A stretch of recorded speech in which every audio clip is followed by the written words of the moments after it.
Hello दोस्तों, welcome to my YouTube channel polytechnic study zone. दोस्तों, आज की इस वीडियो से सीएनसी एंड ऑटोमेशन सब्जेक्ट के जो है इम्पोर्टेंट क्वेश्चन वीडियो के माध्यम से विथ सॉल्यूशन जो है इस चैनल पर आपको मिलने वाले हैं। दोस्तों, आज के इस वीडियो में हम आपको जो है सीएनसी एंड ऑटोमेशन के इम्पोर्टेंट दो क्वेश्चन जो लगभग सीएनसी के सभी एग्जाम्स में ये दोनों क्वेश्चन जो है बीटीयूपी बोर्ड द्वारा 100% पूछा जाता है। इन दो क्वेश्चंस के जो है एग्जाम में आने के जो चांसेस हैं दोस्तों, वो 100 में से 99% चांसेस हैं। इन दोनों क्वेश्चन को जो है बीटीयूपी बोर्ड जरूर पूछता है। दोस्तों, सबसे पहले हम आपको बता दें कि जैसा आपका जो है पिछले सेमेस्टर में जो है आपका थ्योरी या मशीन का पेपर था या फिर ऑटोमोबाइल इंजीनियरिंग का पेपर था, जैसा कि आप मेरे स्क्रीन पर देख सकते हैं कि आपसे जो है कुल 5 क्वेश्चन पूछे जाते हैं। जैसा कि आप देख सकते हैं, प्रश्न नंबर 1, प्रश्न नंबर 2, प्रश्न नंबर 3 और इसके साथ साथ जो है प्रश्न नंबर 4 और 5। यह जो पेपर है यह ऑटोमोबाइल इंजीनियरिंग का है, पिछले सेमेस्टर का। इसी के फॉर्मेट में बिल्कुल इसी की तरह क्वेश्चन पूछे जाते हैं। बस क्या होता है, क्वेश्चन चेंज होता है, लेकिन क्वेश्चन पूछने का जो फॉर्मेट है वह बिल्कुल वही रहता है। हर क्वेश्चन में जो है 3 क्वेश्चन पूछे जाते हैं, जिनमें से आपको जो है 2 क्वेश्चन को करना होता है। जैसा कि आप देख सकते हैं कि सभी क्वेश्चन में जो है 3-3 क्वेश्चन को पूछा गया है। तो इस तरीके से आपका सीएनसी का भी पेपर आने वाला है। दोस्तों, आपके भी एग्जाम में जो है 5 क्वेश्चन पूछे जाएंगे और सभी एक क्वेश्चन में आपको 3 क्वेश्चन को दिया जाएगा, जिनमें से आपको 2 क्वेश्चन करने रहेंगे। तो इस तरीके से आपके सीएनसी एग्जामिनेशन में 10 क्वेश्चन आपको एग्जामिनेशन में करने रहेंगे। दोस्तों, आज से जो है आपके सीएनसी एंड ऑटोमेशन सब्जेक्ट का जो है इम्पॉर्टेंट क्वेश्चन की जो सीरीज वीडियो है वो आज से स्टार्ट हो चुकी है। दोस्तों, हम आपको जो है अपने वीडियोज के माध्यम से 15 क्वेश्चंस को बताएंगे विथ आंसर के साथ आपके साथ डिस्कस करेंगे। और दोस्तों, 100 में से 99% गारंटी है कि आपके 15 में से 10 क्वेश्चन जो है आपके एग्जामिनेशन में 100% फंसेंगे। तो आपको जो है बिल्कुल भी कहीं भी नहीं भटकना है। आपको जो है, अगर आप जो है सीएनसी एंड ऑटोमेशन में अच्छे नंबर को स्कोर करना चाहते हैं, अच्छा नंबर पाना चाहते हैं, 40+ नंबर आप पाना चाहते हैं, तो आप जो है वीडियो में अंत तक बने रहिएगा। इस वीडियो में आपको जो है 2 इंपॉर्टेंट क्वेश्चंस को विथ आंसर बताएंगे। इसके बाद जो आपके 13 और क्वेश्चंस हैं जो आपके इंपॉर्टेंट हैं, उन्हें जो है नेक्स्ट वीडियोज के माध्यम से कवर किया जाएगा। तो चलिए सबसे पहले आज के इन 2 महत्वपूर्ण क्वेश्चन को देख लेते हैं। दोस्तों, सबसे पहला क्वेश्चन आप मेरे स्क्रीन पर देख सकते हैं। यह क्वेश्चन जो है बहुत ही इंपॉर्टेंट है, लगभग बीटीयूपी बोर्ड हर बार जो है एग्जामिनेशन में पूछता है। आप बीटीयूपी बोर्ड के सीएनसी एंड ऑटोमेशन सब्जेक्ट के प्रीवियस पेपर को देखेंगे तो आपको यह क्वेश्चन जो है उसमें दिखा मिल जाएगा। तो दोस्तों, क्वेश्चन क्या है आप देख सकते हैं, बोला गया है रोबोट टेक्नोलॉजी को समझाइए। जी हाँ दोस्तों, यानी कि रोबोट क्या होता है, रोबोट कैसे काम करता है, यह किस टेक्नोलॉजी पर आधारित है, इसको समझाने के लिए क्वेश्चन में बोला गया है। तो दोस्तों, चलिए हम लोग जानते हैं कि रोबोट क्या होता है। देखिए दोस्तों, जो रोबोट है इसको रोबोटिक्स के नाम से भी जाना जाता है। रोबोटिक्स के अंतर्गत ही रोबोट्स बनाए जाते हैं। रोबोटिक्स एक टेक्नोलॉजी है। दोस्तों, आप देख सकते हैं, बताया गया है कि रोबोट जो है ग्रीक शब्द से लिया गया है, जिसका अर्थ है बल श्रमिक, फोर्स लेबर। रोबोट शब्द का जनक करेल कपेको कहा जाता है। जी हाँ दोस्तों, आपका जो रोबोट शब्द है वह आपके इंडिया का शब्द नहीं है, वह आपके ग्रीक शब्द से लिया गया है। इसका जो शाब्दिक अर्थ होता है, रोबोट का जो अर्थ होता है, यह आपका बल श्रमिक होता है, यानी कि ऐसा श्रमिक जो बल से कार्य करता है। इस तरीके से इसका जो अर्थ होता है वह बल श्रमिक होता है। और इसका जो जनक है, यानी किसने जो है रोबोट की खोज की थी, सबसे पहले रोबोट को किसने बनाया था, वह आपके करेल कपेको कहा जाता है। चलिए बात करते हैं कि रोबोट की परिभाषा क्या है, रोबोट कौन से सिस्टम पर आधारित है। तो आप देख सकते हैं, आगे बताया गया है, रोबोटिक इंस्टीट्यूट ऑफ अमेरिका के अनुसार रोबोट एक रीप्रोग्रामेबल बहुकार्य मैनिपुलेटर है, जिसका निर्माण पदार्थ, अंगों, टूल तथा विशेष उपकरणों को एक स्थान से दूसरे स्थान तक ले जाने में किया जाता है। दोस्तों, आप देख सकते हैं कि जो आपका रोबोटिक इंस्टीट्यूट ऑफ अमेरिका है, इसके अनुसार जो आपका रोबोट का परिभाषा है, इसमें देखिए बताया गया है कि रोबोट क्या है, एक रीप्रोग्रामेबल और बहुकार्य मैनिपुलेटर है। दोस्तों, रीप्रोग्रामेबल का मतलब यह होता है कि जैसे कि अगर आपने रोबोट में कोई प्रोग्राम सेट किया है और उस प्रोग्राम को सेट करने के बाद आपने रोबोट से उस कार्य को करवा लिया, अब चाहते हैं कि इस रोबोट से हम कोई नया कार्य करवाएं, तो आप जो है इस रोबोट में फिर से कोई एक नया प्रोग्राम को फीड कर सकते हैं और फीड करने के बाद जो है आप अपने अनुसार रोबोट से कार्य को करवा सकते हैं। और दोस्तों यहाँ पे देखिए बोला गया है बहु कार्य मैनिपुलेटर। तो बहु कार्य मैनिपुलेटर मतलब यह होता है कि जो रोबोट है वह जितने भी आपके मैकेनिकल इक्विपमेंट से, मैकेनिकल यूनिट से मिलकर के बना है, जिस भी मैकेनिज्म पर आधारित है, उन सभी को जो है बहु कार्य मैनिपुलेटर कहा जाता है। यानी कि जो रोबोट होता है वह जो है बहुत सारे कार्यों को आपके इन्फॉर्मेशन के आधार पर, आपके जो है निर्देश के आधार पर कार्य को कर सकता है। और दोस्तों रोबोट के निर्माण का जो मुख्य उद्देश्य है वह आपके पदार्थों को, अंगों को, टूल्स को, विशेष उपकरणों को जो है एक स्थान से दूसरे स्थान तक ले जाने के लिए रोबोट का निर्माण किया गया है। तो आप यहाँ पे इस तरीके से देख सकते हैं। तो आशा करते हैं कि आपको जो है वीडियो पसंद आ रहा होगा, वीडियो आपको जो है समझ में आ रहा होगा। तो जो छात्र जो है इंग्लिश मीडियम के हैं वे यहाँ पर देख सकते हैं कि वहाँ पे इंग्लिश में भी आपके रोबोटिक्स का जो है डिफिनीसन दिया गया है। तो जो इंग्लिश मीडियम छात्र है वह इसे नोट कर सकते हैं और पढ़ सकते हैं। चलिए बात करते हैं आगे रोबोट के बारे में। देखिए बोला गया है मानव के समान ऑटोमेटिक मशीन को रोबोट कहते हैं। जी हाँ दोस्तों, बिल्कुल जो भी कार्य मानव करता है अपने बुद्धि के अनुसार करता है, लेकिन दोस्तों जो रोबोट होता है उसके पास जो है सेल्फ यानी कि खुद का बुद्धि नहीं होता है, तो वह आपके निर्देश के आधार पर कार्य करता है। रोबोट में आपके सेंसर्स लगे होते हैं, तो जो भी मानव उस रोबोट को निर्देश देता है वही कार्य जो है रोबोट करता है। तो आप जो है रोबोट को एक ऑटोमेटिक मशीन कह सकते हैं। यानी दोस्तों आप जो है जैसे ही कोई निर्देश रोबोट को देते हैं, आपके निर्देश के अनुसार जो है रोबोट कार्य को करने लगता है। तो आप रोबोट को एक ऑटोमेटिक मशीन भी कह सकते हैं। यह विदाउट किसी ह्यूमन इन्वॉल्वमेंट के, विदाउट किसी ह्यूमन के आपके केवल निर्देश के अनुसार कार्य को पूरा कर देता है। तो आप देख सकते हैं दोस्तों यहाँ पे एक ग्राफ बनाया गया है, एक यहाँ पे चित्र बनाया गया है।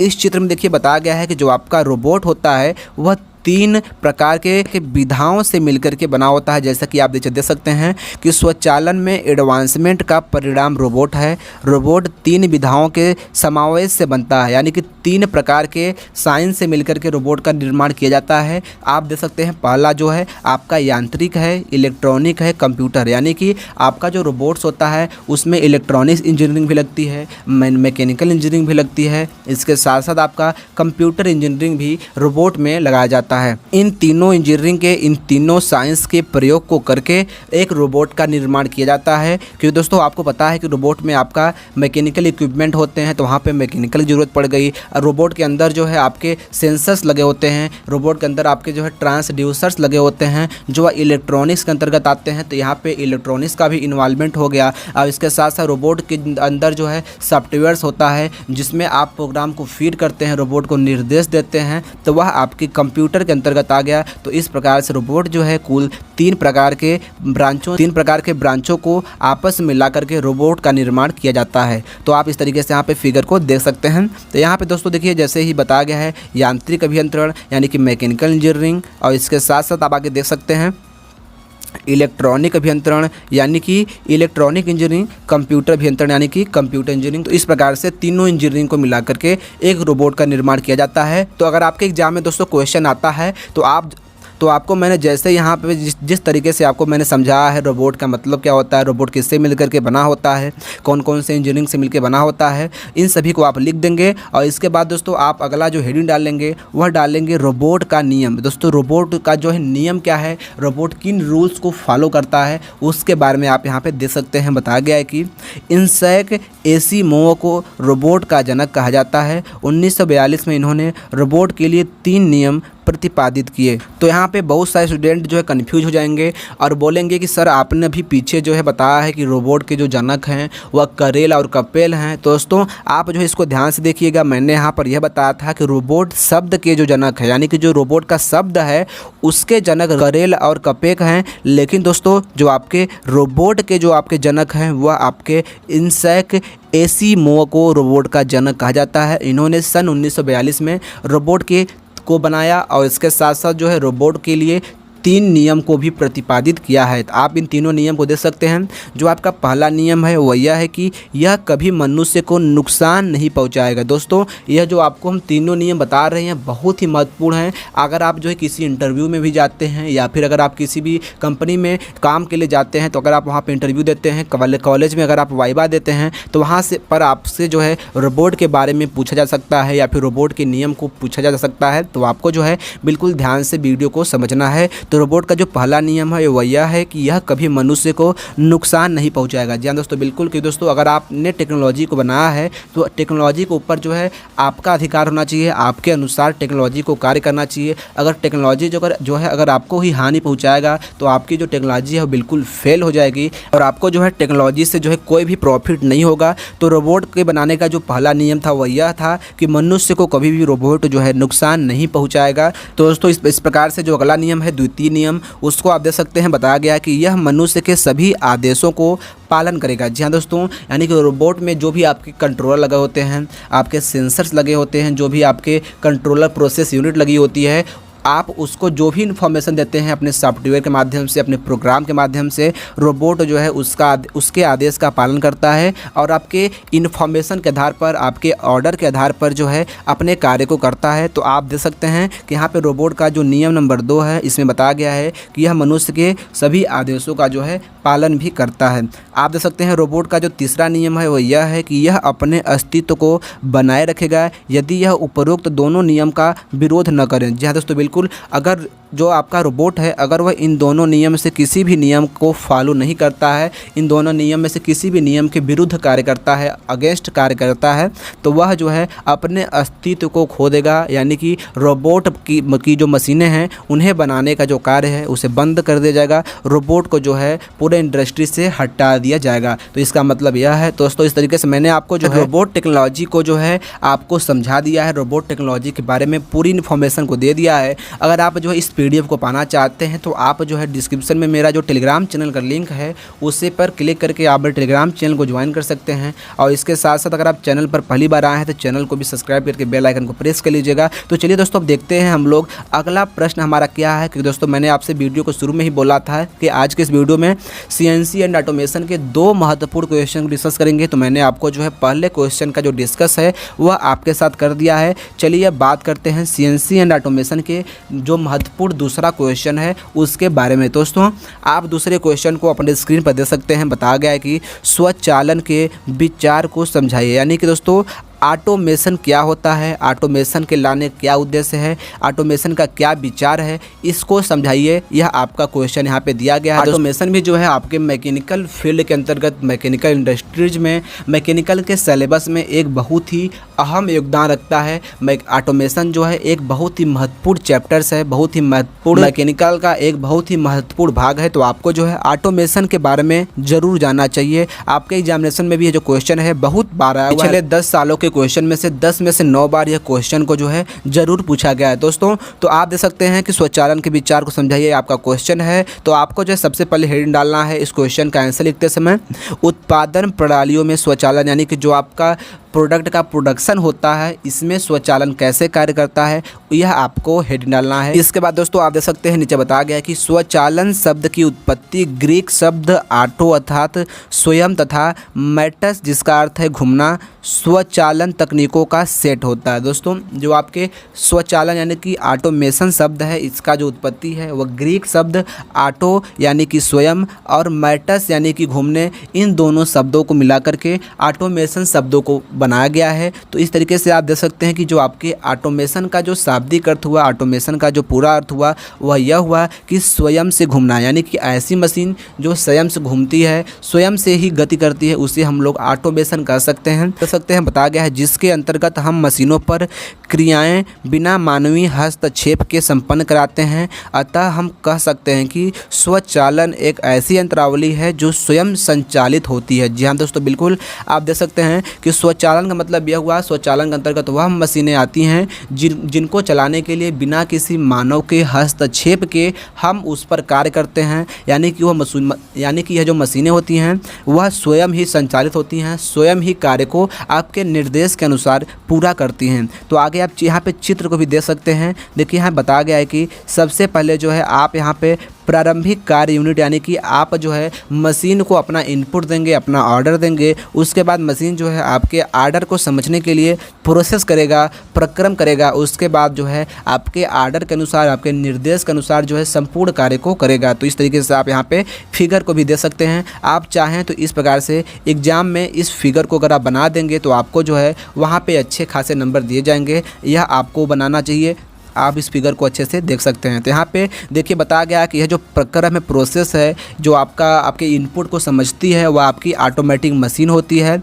और इसके साथ साथ जो आपकी इसमें आपके इक्विपमेंट लगे होते हैं, मशीनें लगी होती हैं जो आपके श्रम को करती हैं, वह भी आपके ऑटोमेशन मशीन के अंतर्गत ही लगी होती हैं। दोस्तों अगला जो हेडिंग है आप देख सकते हैं, इस बताया गया है स्वचालित निकाय। दोस्तों इसके बाद आपको जो अगला हेडिंग डालना है वो आपको स्वचालित निकाय डालना है। देखिए इसमें बताया गया है कि स्वचालन निकाय में सभी कार्य मशीन या उपकरण द्वारा बिना मशीन मानवीय हस्तक्षेप के संपन्न होता है। जी हाँ दोस्तों, स्वचालन निकाय के अंतर्गत जितने भी कार्य होते हैं वह बिना किसी मानव के हस्तक्षेप के, यानी बिना किसी मानव के प्रयोग के उस कार्य को पूरा किया जाता है। तो आशा करते हैं कि आपको जो है ऑटोमेशन क्या है, ऑटोमेशन मशीनें कैसे कार्य करती हैं, इसका अर्थ क्या है, वह आपको समझ में आ गया होगा। देखिए दोस्तों आगे बताया गया है उत्पादन प्रणालियों में स्वचालन व कंप्यूटरीकरण के अवसर। जी हाँ दोस्तों बिल्कुल। देखिए दोस्तों आगे बताया गया है कि आपके प्रोडक्शन टेक्नोलॉजी में, प्रोडक्शन प्रोसेस में आपके स्वचालन का और आपके कंप्यूटर का किस प्रकार से प्रयोग किया जाता है, कौन कौन से कार्यों में आपके कंप्यूटर का प्रयोग किया जाता है, कौन कौन से कार्यों में आपके स्वचालन का प्रयोग किया जाता है, यानी कि ऑटोमेशन का प्रयोग किया जाता है, सारी बातों को यहाँ बताया गया है। तो आप यहाँ पे देख सकते हैं कि ज्यामितीय मॉडलिंग में, इंजीनियरिंग विश्लेषण में, डिजाइन समीक्षा एवं मूल्यांकन में, स्वचालित ड्राफ्टिंग में, पुर्जा वर्गीकरण में, कोडिंग में आदि में, यानी दोस्तों इन 6 कार्यों में जो आपके प्रोडक्शन प्रोसेस में इन 6 कार्यों को किया जाता है दोस्तों। तो इन सभी कार्यों में जो है आपके कंप्यूटर का और ऑटोमेशन के प्रोसेस का प्रयोग किया जाता है। जैसा कि आप देख सकते हैं कि जो पहला प्रोसेस है ज्यामितीय मॉडलिंग, यानी दोस्तों जब आप किसी भी प्रोडक्ट को बनाने के लिए, यानी दोस्तों जब आप इंडस्ट्री में किसी भी नए प्रोडक्ट को बनाना चाहते हैं तो सबसे पहले आप जो है उस प्रोडक्ट का जो है मॉडल तैयार करते हैं, उस प्रोडक्ट का जो है डिज़ाइन तैयार करते हैं, ज्यामितीय रूप में आप उसका मॉडलिंग करते हैं। तो इसके लिए जो है आपके कंप्यूटर का प्रयोग किया जाता है। तो आप यहाँ देख सकते हैं कि जो कंप्यूटर का प्रयोग है वह आपके ज्यामितीय मॉडलिंग में, यानी कि डिज़ाइन बनाने में किया जाता है। और इसके साथ साथ इंजीनियरिंग विश्लेषण, इसका मतलब यह है कि कौन कौन से आपके उसमें इक्विपमेंट लगेंगे, कहाँ पर लगेंगे, मैकेनिज्म कैसे कार्य करेगा, इन सभी का जो विश्लेषण है, इन सभी का जो एनालिसिस है वह आप अपने कंप्यूटर में ही करते हैं। तो यहाँ पे कंप्यूटर का भी प्रयोग जो है आपके इंजीनियरिंग विश्लेषण में भी किया जाता है। और इसके साथ साथ जो है डिज़ाइन समीक्षा में, यानी कि अगर आपने कोई डिज़ाइन को बना दिया है तो अगर आप चाहते हैं किसी कंपनी को दिखाएं, कंपनी के हेड को बताएं, तो उसके लिए भी आपको कंप्यूटर की आवश्यकता होगी और आप जो है कंप्यूटर में ही उन्हें इसके बारे में समझा सकेंगे और उसको दिखा सकेंगे। तो इसके लिए भी आपको कंप्यूटर की आवश्यकता होती है। और स्वचालित ड्राफ्टिंग, यानी कि ऑटोमेटिक ड्राफ्टिंग। जी हाँ दोस्तों, यानी कि अगर आप किसी भी प्रोडक्ट की डिज़ाइन बनाते हैं तो उस डिज़ाइन में जो स्वचालित ड्राफ्टिंग होती हैं, यानी कि जो आपके ऑटोमेशन होते हैं, उसमें कंप्यूटर के माध्यम से उन सभी ड्राफ्टिंग को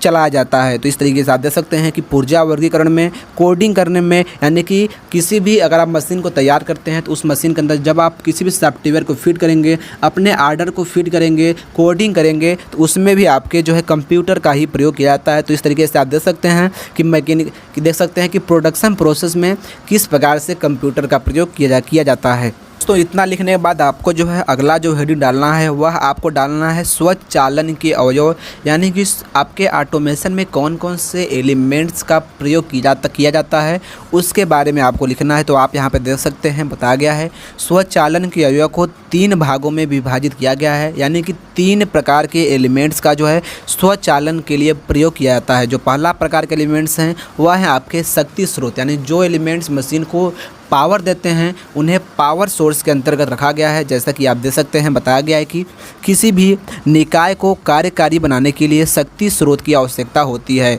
शक्ति स्रोत के रूप में सामान्यतः विद्युत स्रोत का प्रयोग किया जाता है। हम विद्युत मशीन को विभिन्न शक्ति संयंत्रों से प्राप्त करते हैं। जी हाँ दोस्तों, बिल्कुल आप देख सकते हैं कि यहाँ पे किसी भी मशीन को चलाने के लिए, चाहे वो ऑटोमेटिक हो चाहे आप उसे चला रहे हैं, अगर किसी भी मशीन को अगर आप चलाना चाहते हैं तो उसके लिए आपको पावर की आवश्यकता होती है, यानी कि पावर सोर्स की आवश्यकता होती है। तो यह आपको जो है विद्युत के रूप में प्राप्त हो सकती है। तो ज़्यादातर आजकल की इंडस्ट्रीज में जो है विद्युत यानी इलेक्ट्रिसिटी का ही प्रयोग जो है पावर सप्लाई के लिए किया जाता है। तो आप यहाँ पर देख सकते हैं, तो ऑटोमेशन का जो पहला भाग है वह आपका पावर सोर्स है, जिसके अंतर्गत जो है विद्युत का प्रयोग किया जाता है। अगला आप देख सकते हैं जो आपके ऑटोमेशन का भाग है वह है आपका स्वचालन मशीन है, यानी कि ऑटोमेटिक मशीन। जी हाँ दोस्तों, ऑटोमेटिक मशीन से ही आप जो है ऑटोमेशन के कार्य को करा सकते हैं। अगर मशीनें जो हैं ऑटोमेटिक नहीं रहेंगी तो उसमें जो है मानव हस्तक्षेप की आवश्यकता पड़ेगी, जिससे जो है ऑटोमेशन नहीं हो पाएगा। तो अगर आप जो है ऑटोमेशन के माध्यम से कार्य को करना चाहते हैं किसी भी इंडस्ट्री में,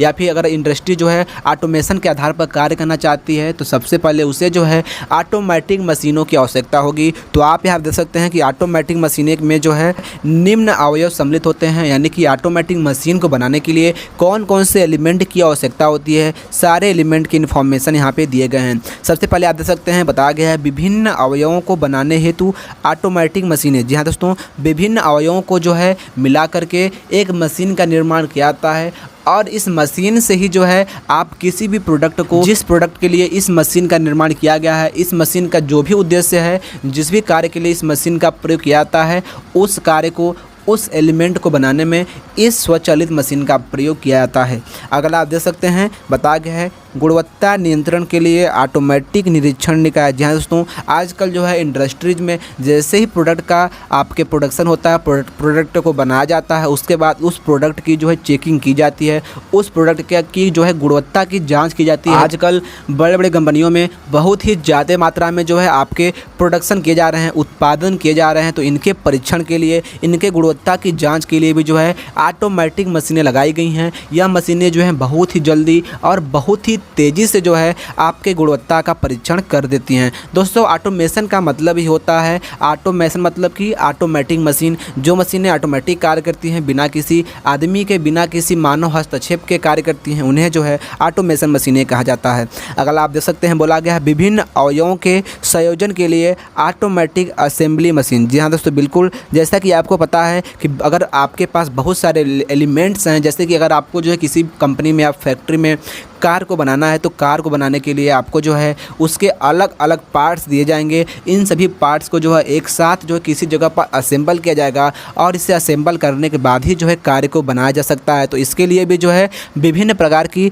ऑटोमेटिक मशीनें प्रयोग की जाती है। आपके इंडस्ट्रियल में जो है, इंडस्ट्रीज में औद्योगिक रोबोट लगाए जाते हैं, यानी कि इंडस्ट्रियल रोबोट लगाए गए होते हैं। यह रोबोट, जैसा कि मैंने आपको भी पिछले क्वेश्चन बताया कि जो रोबोट का कार्य होता है वह किसी भी इक्विपमेंट को, किसी भी यंत्र को, किसी भी टूल को एक स्थान से दूसरे स्थान पर पहुंचाने के लिए रोबोट का प्रयोग किया जाता है। अगर आप देख सकते हैं, स्वचालित पदार्थ स्थानांतरण एवं भंडारण निकाय, उसको जो है ऑटोमेशन के माध्यम से, यानी कि स्वचालित पदार्थ के रूप में जो है एक स्थान से दूसरे स्थान तक पहुंचाया जाता है, किसी रोबोट के माध्यम से या फिर किसी मशीन के माध्यम से उसे एक स्थान से दूसरे स्थान तक ले जाया जाता है। तो दोस्तों, इसके साथ साथ जो है स्वचालन मशीनों में जो है सबसे इम्पॉर्टेंट जो आपका फैक्टर होता है, सबसे इम्पॉर्टेंट जो भाग होता है वो आपका होता है फीडबैक कंट्रोल। जी हाँ दोस्तों, अगर मान लीजिए आपके पास ऑटोमेशन की मशीनें हैं और आप जो उनसे कार्य कर रहे हैं, तो आपने अगर किसी भी मशीन को आपने ऑर्डर दिया कि यह कार्य करना है, किसी भी मशीन में अगर आपने किसी भी प्रोग्राम को फीड किया, तो हो सकता है कि वह जो मशीन है आपके प्रोग्राम के अनुसार, आपके ऑर्डर के अनुसार कार्य ना करे, तो जिससे जो है आपको इन्फॉर्मेशन नहीं मिल पाएगी कि आपके मशीन ने जो है आपके कार्य को सही ढंग से किया है या फिर नहीं किया है। आपने जो भी डाटा मशीन को दिया था उस डाटा के अनुसार कार्य किया है या फिर नहीं किया है। तो इसकी जांच करने के लिए जो है उस मशीनों में जो है, इन ऑटोमेशन की मशीनों में जो है एक फीडबैक कंट्रोल सिस्टम लगाया गया होता है, जिनका कार्य यह होता है कि जब भी मशीनें कार्य करती हैं, अगर वह आपके आर्डर के अनुसार, आपके डाटा के अनुसार अगर उसने पूरे कार्य को किया है तो वहाँ पे फीडबैक जो है आपके मशीन के द्वारा अच्छा आता है। अगर आपके ऑर्डर के अनुसार मशीन ने नहीं कार्य किया, मशीन के अंदर कोई त्रुटि आ गई, मशीन के अंदर कोई प्रॉब्लम्स आ गया, तो हो सकता है कि मशीन जो है आपके ऑर्डर के हिसाब से कार्य ना कर पाए। तो इसके लिए जो है फीडबैक कंट्रोल लगाया गया होता है, जो आपको यह सिग्नल देता है, जो आपको यह बताता है कि मशीन ने अच्छे से कार्य किया है या फिर नहीं किया है। अगर अच्छे से कार्य नहीं करता है तो आप जो है उसकी मरम्मत करवाते हैं, आप जो है उसको सही करवाते हैं और आप अपने कार्य को सही ढंग से करवाते हैं। दोस्तों, आशा करते हैं इस वीडियो के माध्यम से आपको जो है इन दोनों क्वेश्चन के बारे में विथ सॉल्यूशन जो है पूरी इन्फॉर्मेशन मिल गई होगी। तो अगर आपको वीडियो पसंद आया है और अगर आप जो इस तरीके के और भी वीडियो पाना चाहते हैं तो आप जो है कमेंट में बता सकते हैं कि सर और भी वीडियो बनाइए, हमें जो है इन सभी वीडियो की ज़रूरत है। तो हम आपके लिए जो है इसी प्रकार के महत्वपूर्ण प्रश्नों को विथ सॉल्यूशन लेकर के आएंगे। अगर दोस्तों इस वीडियो में अगर हमसे कोई भी त्रुटि हुई है, गलती हुई है, तो उसको भी आप जो है कमेंट सेक्शन में बता सकते हैं। अगली वीडियो में हम उसे सुधारने का प्रयास जरूर करेंगे। दोस्तों, अगर आपको वीडियो इन्फॉर्मेटिव लगी है, वीडियो आपको पसंद आया है, वीडियो को लाइक कीजिएगा। चैनल पर पहली बार आए हैं तो चैनल को सब्सक्राइब करके बेल आइकन को प्रेस कर दीजिएगा। तो मिलते हैं नए वीडियो में नए टॉपिक के साथ। जय हिंद, जय भारत। Thanks for watching.